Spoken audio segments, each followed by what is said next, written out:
Olá, está começando o Talk Show, um programa de entrevistas produzido pelos acadêmicos da quinta fase do curso de jornalismo da FURB. Nosso programa nasceu da necessidade de ouvir boas histórias e dar destaque aos seus protagonistas, as pessoas que fazem a diferença nas mais diversas áreas do conhecimento e que constroem um país, mesmo nos pequenos atos. O Talk Show tem a supervisão dos professores Sandro Galarza e Alessandra Meinig, a produção dos alunos da disciplina de Laboratório de Entrevistas Jornalística e Telejornalismo 2 e a realização da FURB TV.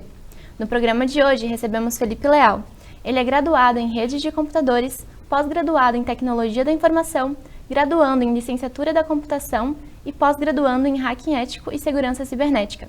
Com mais de 13 anos de experiência na área, ele atua hoje como professor de uma escola de ensino completo e também professor de um curso de pós-graduação.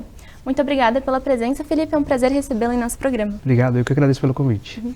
Me conta como surgiu o seu interesse pela área tecnológica? Então, ele surgiu do nada, na verdade. Eu estava com as malas prontas para sair do país e, como eu sempre fui um bom aluno do ensino médio, as minhas notas, eu me inscrevi para entrar como nota na época, não era nem Enem ainda, era um processo seletivo através das notas do histórico escolar, e eu passei no curso de rede de computadores.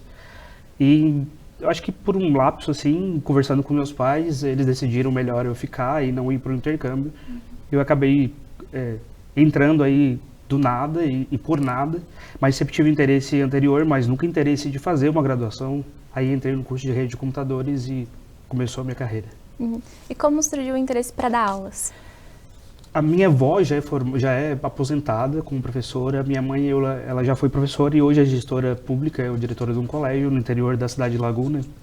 Então eu só segui a carreira, só segui a família, e eu acho que eu sempre falo dos propósitos de vida, todo mundo tem um e eu encontrei meu propósito de vida dando aula, então eu nunca mais parei. E como você acha qual a necessidade dos alunos se manterem ligados à tecnologia?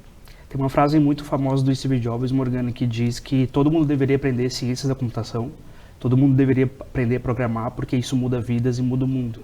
E isso ele falou faz quase 30 anos atrás, e hoje faz todo sentido, quando a gente olha para trás e olha para frente, com tudo que a gente está vendo hoje. Eu creio que há 10 anos atrás eu já falava que programação, ciências da computação, ela tem que ser uma disciplina base do ensino fundamental. E hoje a gente vem vendo o quanto isso tem que ser prioridade, né, dentro da sala de aula. Os professores, eles não sabiam muito até um tempo atrás, antes da pandemia.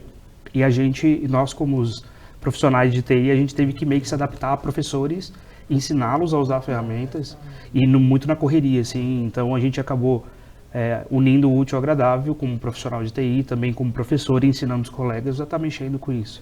E, mais uma vez, aflorou a paixão. E você acha que a tecnologia ajuda os alunos em alguma área específica? Por exemplo, é necessário que eles aprendam tecnologia? De acordo com o MEC, as últimas resoluções do MEC, as únicas ordens do MEC, ela tem trazido muito em pauta a conversa entre sala de aula invertida, tecnologia em sala de aula. Então, pelo MEC, juntando todas as bases da educação, ele já inclui a tecnologia em sala de aula como um modo mais obrigatório. Então, eu não creio que ajude, eu creio que seja necessário.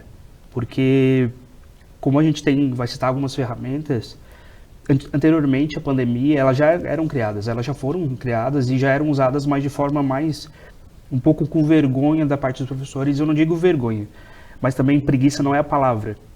Eu digo um pouco mais singelamente, e alguns professores que já eram um pouquinho mais avançados, eles faziam isso, utilizavam com alunos, e hoje em dia ela não pode ser descartada. Hoje em dia é quase uma obrigação os professores utilizarem, e assim como os alunos. Às vezes eles me perguntam se isso não faz mal, eu digo que, muito pelo contrário, a gente tem que ensiná-los a usar de forma correta, e eu vejo, assim como nas ciências da computação, nós temos milhares de ferramentas que fazem o bem, mas também fazem o mal. A primeira parte disso, a primeira etapa é educar. Educar como usar, o porquê usar, qual é o objetivo daquilo. Claro que nós temos a inteligência e a criatividade para usar também pelo mal, né? Então, mas a tecnologia está aí, não tem como descartar ela do nosso dia a dia. Partindo disso, quais você acha que são as implicações éticas, por exemplo, dos alunos? O que eles têm que ter cuidado, controle, para não abusar também? Principalmente a exposição de imagem, Morgana, porque isso é um assunto mais sério que a gente vê dentre os alunos adolescentes e jovens, né? A exposição exagerada na internet, exposição tanto de dados quanto de imagem, vídeo, áudio. Eu estava até comentando com os alunos alguns dias atrás, algumas semanas atrás, que de um golpe que está acontecendo agora, com a ajuda da inteligência artificial. Ele é um golpe onde qualquer imagem, qualquer vídeo que você já gravou um dia para a internet, você consegue tirar o áudio desse vídeo e colocar esse áudio dentro de uma inteligência artificial e ele vai reconhecer todos os tons de voz e você pode escrever um texto onde esse áudio, essa inteligência, pode ser usado de qualquer forma. O exemplo de golpe que está acontecendo tanto no Brasil também como nos Estados Unidos, porque já tem matéria do Street Journal, do Wall Street Journal. Ele diz que uma das jornalistas, ela pegou esse áudio e mandou para o pai, e o pai prontamente recebeu o áudio achando que era a filha que tinha falado isso. E ele prontamente entregou um documento confidencial que não era para ser entregue, através somente de ferramentas. Então, eu acho que a exposição e a falta da educação, a cultura de não educar, o contra e mostrar as partes ruins, sabe? Eu acho que aliando esses dois pontos é o principal perigo. E como as pessoas podem se atentar a essas ferramentas, por exemplo, cuidar no vazamento de usar conteúdos antigos, por exemplo, nessas ferramentas que conseguem tirar o som? Que cuidados as pessoas têm que ter nesse sentido, principalmente os jovens? A primeira parte é a educação, né, Morgana? Então, eu aqui em Blumenau, quando eu pego o jovem, eu já explico para ele há diversas maneiras, tanto da parte boa quanto da parte ruim, porque eu acho estritamente necessário mostrar também a parte ruim para ele saber o que pode acontecer. Mas falando desse golpe especificamente, de envio de áudio, eu sempre indico ter uma palavra-chave entre as pessoas com quem você tem mais afinidade, né? Eu, por exemplo, tenho palavra-chave com a minha esposa. Então, um determinado assunto, quando nós tocamos em documentos sigilosos, documentos pessoais, que fazem parte de um grupo que não pode ser exposto, ou seja, confidencial, até alguma transação bancária, um Pix da vida, a gente tem que mandar essa palavra-chave aí para um para o outro. Então, é um dos passos, né? Quando a gente fala de aplicativos, já fica um pouco mais complicado, porque a maioria deles tem esse que a gente chama de WAF, que é autenticação de multifator, que são os dois fatores relevantes, ou seja, verificação por e-mail, verificação por número. Alguns já têm verificação por leitura de íris, outro verificação de biometria. A gente sempre buscar usar aplicativos que tenham essa autenticação para que a gente não corra nenhum risco, né? Uhum. E de tecnologias? Daqui a pouco a gente já vai entrar em alguns tipos específicos, mas a gente vai deixar para o segundo bloco. Que tipos... Você acha que ainda a tecnologia tem muito para evoluir ainda? Ou você acredita que já chegou num ponto que está mais estagnado, assim, que não tem muito mais o que descobrir? Uma notícia que tem saído e assustado a sociedade, de uma forma geral, não nós profissionais de TI, que a gente já sabe mais ou menos para onde vai levar isso.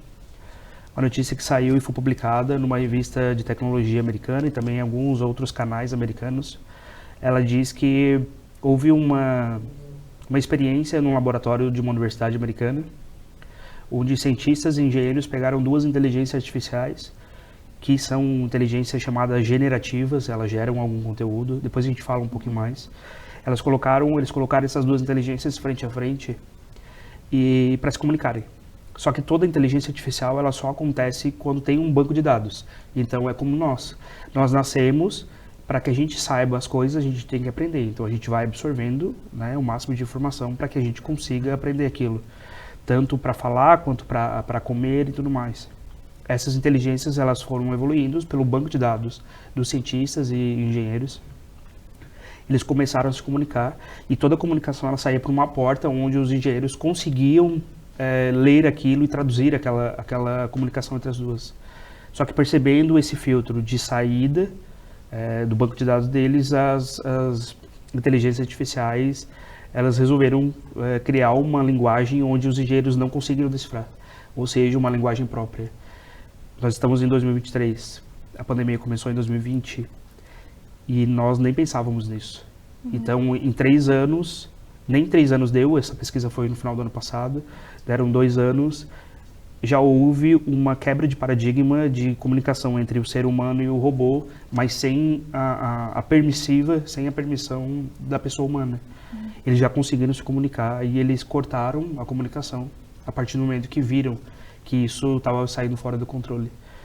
Uma das falas que tem assustado também as pessoas são as falas de grandes empresas, né? CEOs de grandes empresas, como o Elon Musk. Ele já disse que é para os engenheiros e principais autoridades de pararem com a pesquisa, porque ia acontecer alguma catástrofe. E eu acredito muito nisso. Não agora, não de uma forma descontrolada, porque nós temos inteligência para isso, para parar, para dar uma acalmada, para ver os passos que a gente deve seguir.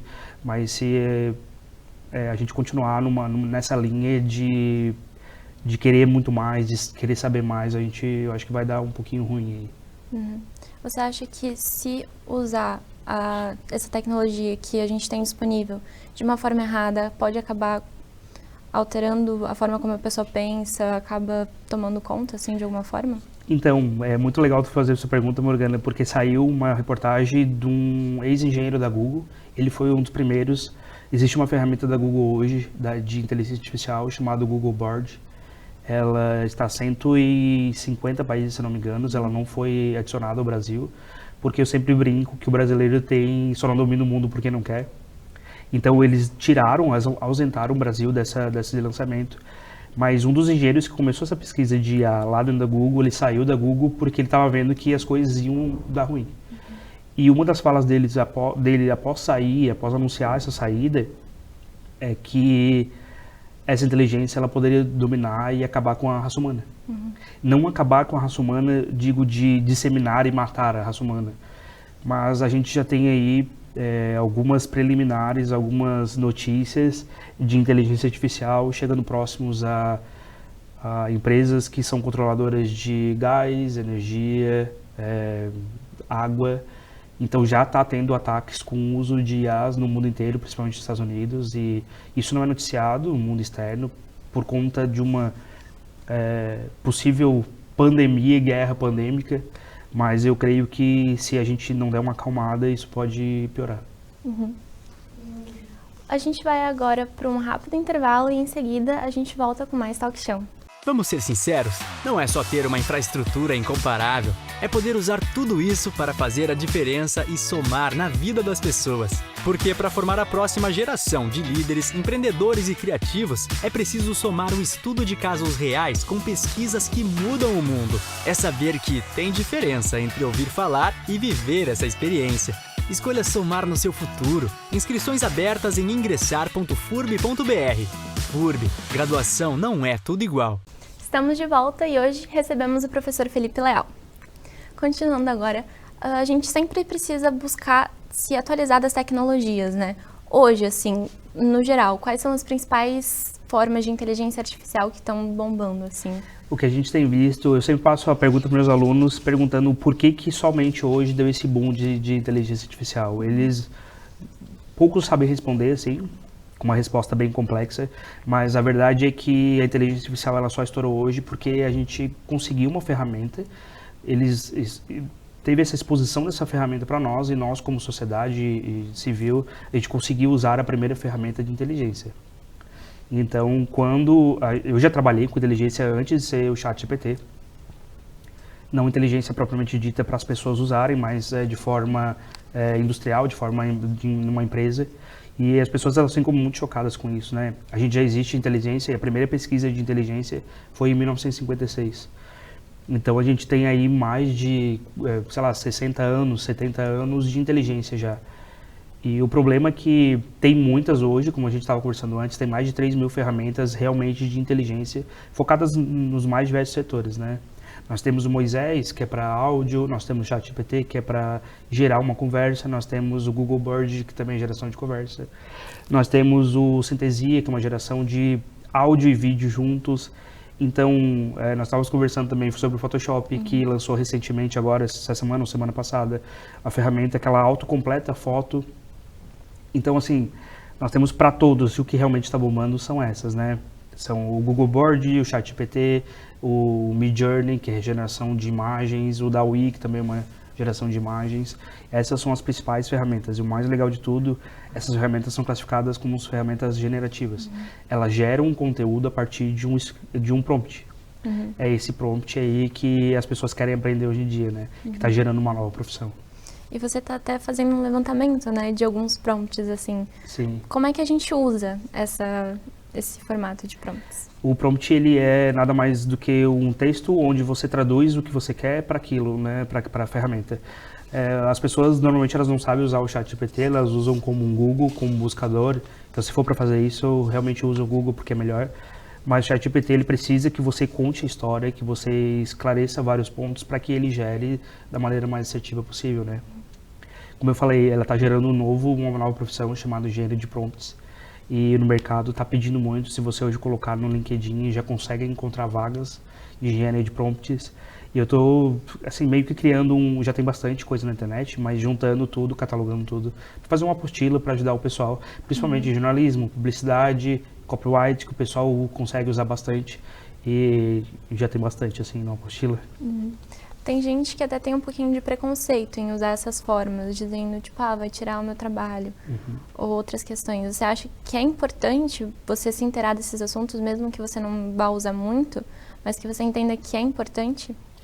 Então, eu sou contra essa fala, eu acho que não vai tirar, tá? A não ser que sejam robôs, realmente, que estejam presencialmente com a inteligência, mas somente a inteligência não tira, porque precisa de alguém ali para estar manipulando ela e escrevendo os prompts, né? Eu sempre digo, como a gente conversou antes, eu falo que ela não vai tirar, mas ela pode ser substituída, a pessoa pode ser substituída por um profissional que sabe usar.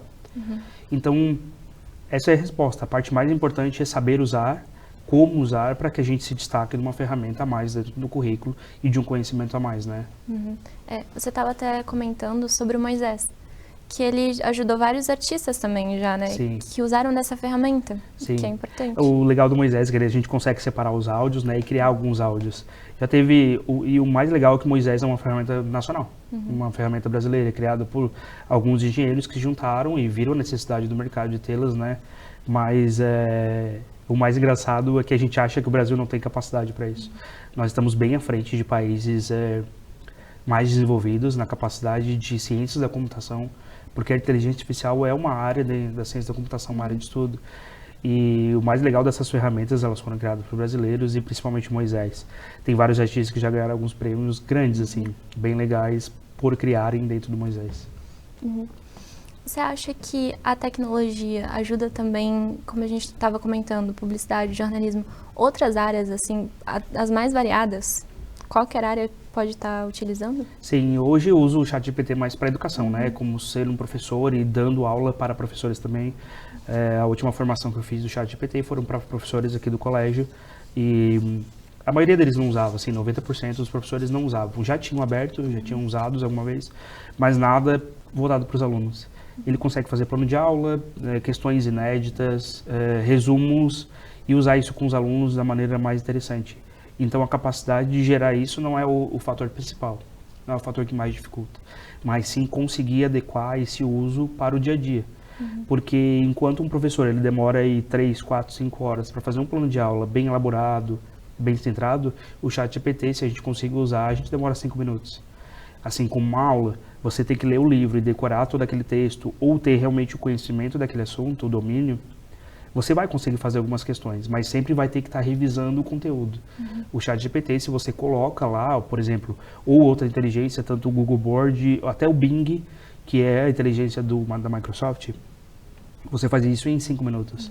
Né? Eu já fiz vários testes, eu tenho vários prompts prontos, voltados para a educação, onde eu consigo ensinar meus colegas.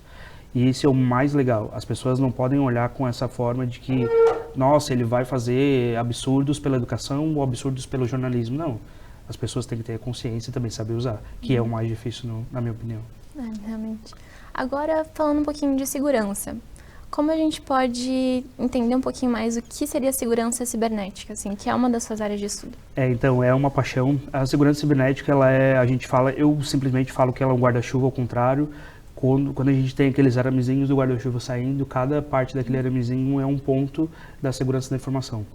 Nós temos o ponto de segurança cibernética, que entra aí Red Team, Blue Team, o Purple Team, são os times dentro de cada área. Vamos supor, o Blue Team ele é o time de defesa, o Red Team é o time de ataque. O Purple Team é o azul com o vermelho, que são as duas equipes.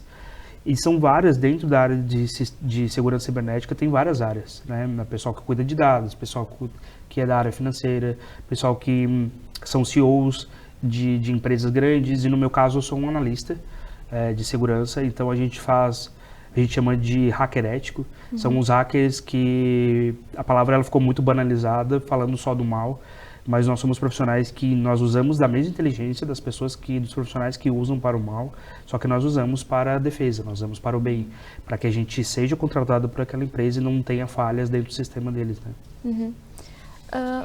Como a gente pode estar se atentando, então, à segurança? Por exemplo, a gente vê bastante aqueles pop-ups, aquelas notificações de, talvez é um site suspeito, mas a pessoa entra mesmo assim.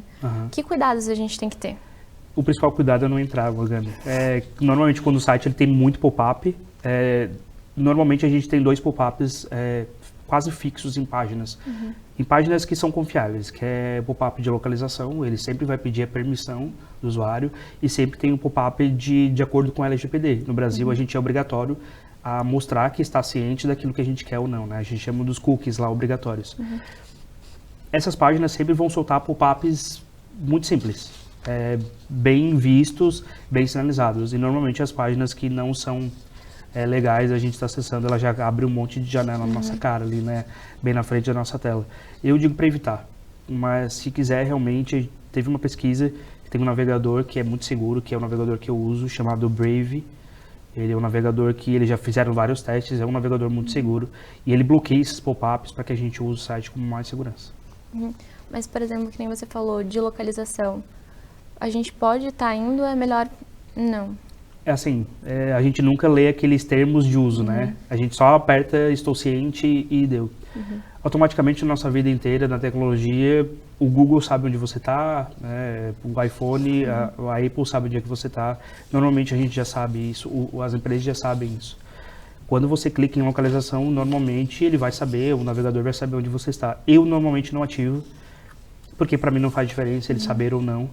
Mas aí fica de cada um, né? A questão de cada um. Eu sempre peço para que olhem, tomem bastante cuidado, sites onde estão entrando. Normalmente em vésperas de datas super importantes. Nós estamos chegando agora em datas, algumas datas comemorativas, como o Dia dos Namorados, né? Dia 2 de junho. E sempre há uma alta de busca de produtos e compra de produtos. Eu fiz já alguns posts no LinkedIn falando sobre a diferença, e se visualmente a gente não tem diferença nenhuma. O que tem a diferença é aquele cadeadinho lá em cima na página, né? Que é o certificado de segurança. Mas uma página que ela não é a verdadeira, ela pode ter aquele cadeado.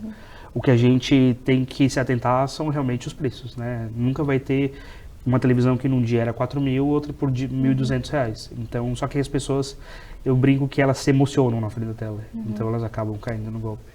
Tem até, ultimamente, teve alguns golpes em sites oficiais do governo, por exemplo. Sim. Que estava lá até como patrocinado do Google. Sim. Como é que a pessoa consegue diferenciar uma pessoa leiga que não entende nada, por exemplo, um senhorzinho?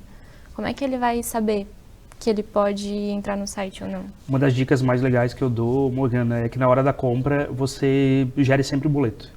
Não faça direto no cartão de crédito nem no Pix. Porque tanto o boleto como o cartão de crédito e o Pix, ele também pode ser burlado de alguma forma. Mas o boleto, quando você tira o boleto, sempre vai estar o nome do beneficiário ali. Né? Então, vamos supor, eu comprei algumas coisas na Magazine Luiza, tem que estar o nome Magazine Luiza. Assim como nas Americanas, nas lojas Avan, enfim. Então, a gente tem que tomar cuidado muito com isso. Sempre busque e ligue, manda uma mensagem, ou vá na loja, ver se a promoção é aquela mesmo, mas não se emocione para comprar com um preço baixo. Você tem alguma esperança, assim, que as pessoas possam começar a utilizar a tecnologia de forma mais segura, de forma mais adequada, de formas éticas, assim? Ou você ainda tem alguns receios de algumas questões tecnológicas? Bom, eu ainda tenho uns receios, Morgana, porque no Brasil, agora em 2018 ou 2019, não me recordo, que o Brasil criou o primeiro programa de defesa cibernética do mundo, do país. Nós estamos falando de uma era pré-pandemia para uma era pós-pandemia. Então, nós temos aí 3 anos de lacuna, mas sem falar no que aconteceu na história antes disso. Os Estados Unidos, para vocês terem noção, os Estados Unidos tem uma base de inteligência cibernética desde a Segunda Guerra Mundial. E o Brasil só criou esse departamento do Exército em 2018 ou 2019, onde realmente houve uma simulação de guerra cibernética, onde realmente houve estudos ou simulações e tudo mais. Eu ainda me preocupo com a falta de conhecimento e a ausência do conhecimento quanto por parte das pessoas, assim. Por isso que eu acho que ser professor é um propósito, ensinar as pessoas quanto a isso. Eu gosto sempre de falar sobre esse assunto. Muito obrigada, Felipe, pela sua presença. Foi uma conversa incrível. Muito obrigado. Infelizmente, o Talk Show termina aqui, mas você pode estar acompanhando esse e outros episódios no nosso canal do YouTube da FURB TV.